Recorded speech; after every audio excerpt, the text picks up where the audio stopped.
نیا سال ہم کیوں منائیں؟ کیا نیا سال اسلامی سال ہے؟ کیا نئے سال کا تعلق اسلام کے کسی مخصوص واقعات سے ہے؟ کیا نیا سال اسلام منانے کی اجازت دیتا ہے؟ آخر ہم نیا سال کیوں منائیں؟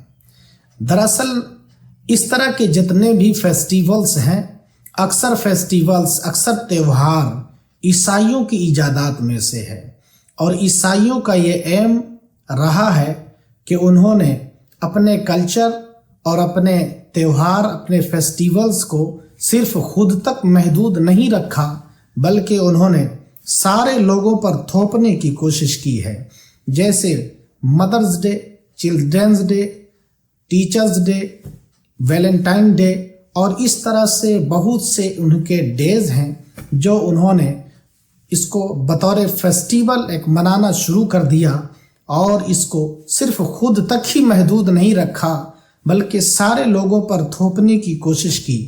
کیا آپ نے نہیں دیکھا، اتوار کا دن عیسائیوں کے نزدیک مقدس دن ہے، تو اس دن میں یہ خود تو چھٹیاں مناتے ہی ہیں، اور اس کو انہوں نے اتنا عام کر دیا، اتنا پبلک کر دیا کہ پوری دنیا میں اتوار کے دن چھٹی ہوتی ہے، بلکہ اکثر و بیشتر اسلامی ممالک میں بھی اتوار کے دن چھٹی ہوتی ہے، جبکہ ہمارے لیے بہترین دن جمعہ کا دن ہے۔ کیا آقا کریم صلی اللہ تعالی علیہ وسلم نے جمعہ کے دن کو عید کا دن قرار دیا ہے، لیکن یہ عیسائی یہ اتنے فیسٹیولز کیوں مناتے ہیں؟ دراصل بات ان کے اندر دکھاوا بہت ہوتا ہے، ان کے اندر خاندانی کوئی نظام نہیں ہے، خاندانی کوئی منظم نظام نہیں ہے، ان کے اندر دکھاوا زیادہ ہے اور محبت کم ہے۔ جیسے یہ لوگ مدرز ڈے مناتے ہیں، فادرز ڈے مناتے ہیں، چلڈرنز ڈے مناتے ہیں، ٹیچرز ڈے مناتے ہیں، تو یہ سارے اس طرح کے جتنے ڈیز ہیں ان کے نزدیک یہ صرف دکھوٹی ہیں، یہ صرف دکھلانے کے لیے مناتے ہیں۔ دراصل بات ان کے اندر اپنے ماں باپ کے لیے محبت نہیں ہوتی، اپنے بچوں کے لیے محبت نہیں ہوتی۔ بچہ جیسے ہی بالغ ہوتا ہے اپنے بچے کو الگ کر دیتے ہیں، ماں باپ بوڑھے ہو جاتے ہیں، جب بچہ شادی کر لیتا ہے تو ماں باپ کو ہولڈ ہاؤس میں رکھ دیتے ہیں۔ کیا یہی محبت ہے؟ لیکن اسلام کے اندر ایسا نہیں، بلکہ اسلام کے اندر سب کے الگ الگ حقوق ہیں۔ اگر ان حقوق کی ادائیگی ہم کریں گے تو اس دنیا میں ہم کامیاب رہیں گے اور آخرت بھی ہماری اچھی منزل ہوگی، لیکن ان کے اندر دکھاوا زیادہ ہے۔ اسی لیے اس طرح کے فیسٹیول سے یہ لوگ منا کر دکھانا چاہتے ہیں کہ ہم انسانیت کے خیر خواہ ہیں، ہم اپنے ماں باپ سے، بچوں سے بہت محبت کرتے ہیں، جبکہ ان کے اندر کوئی محبت نہیں ہوتی۔ جس طرح سے ان کے اس طرح کے فیسٹیولز ہیں، انہی میں سے ایک 31 کتنے خرافات ہوتے ہیں، اربوں روپے کی شرابیں بکتی، اربوں روپے کی شراب کی اس دن خرید و فروخت ہوتی ہے، اور نہ جانے کتنی پاکیزہ بچیوں کی عزت پر دست درازی کی جاتی ہے۔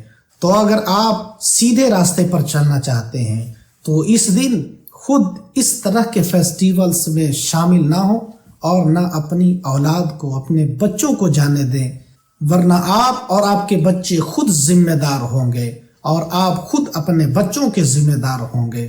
تو ایسے فیسٹیولز میں بالکل جانے نہ دیں۔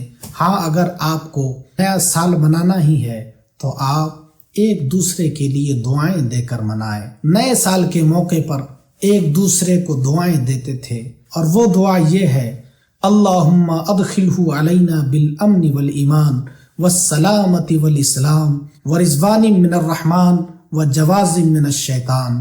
اے اللہ، اس سال کو ہمارے اوپر امن و ایمان، سلامتی اور اسلام، اللہ کی رضا اور شیطان سے پناہ کے ساتھ داخل فرما۔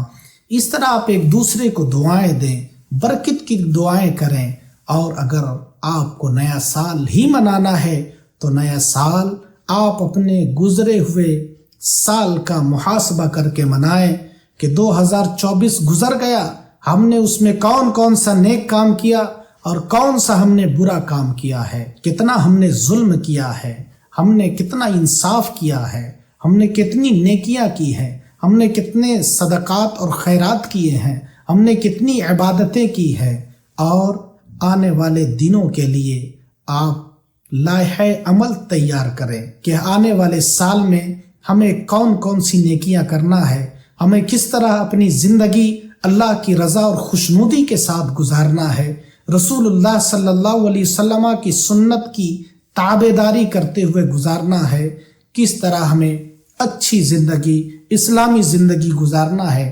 آپ اس کا لائحہ عمل تیار کر کے آپ نیا سال منائیں تو انشاءاللہ تعالی یہ آپ کی دنیا کے لیے بھی بہتر ہوگا اور آپ کی آخرت کے لیے بھی بہتر ہوگا۔ تو آپ کو معلوم ہو گیا ہوگا کہ نیا سال ہمیں کس طرح منانا ہے۔ اس ویڈیو کو صرف اپنے دوستوں کے ساتھ ہی نہیں بلکہ پوری دنیا میں عام کریں تاکہ ہمارے نوجوان اس طرح کی فیسٹیول سے بچیں، اپنی زندگی کی بھی حفاظت کریں اور آخرت کی بھی حفاظت کریں۔ السلام علیکم۔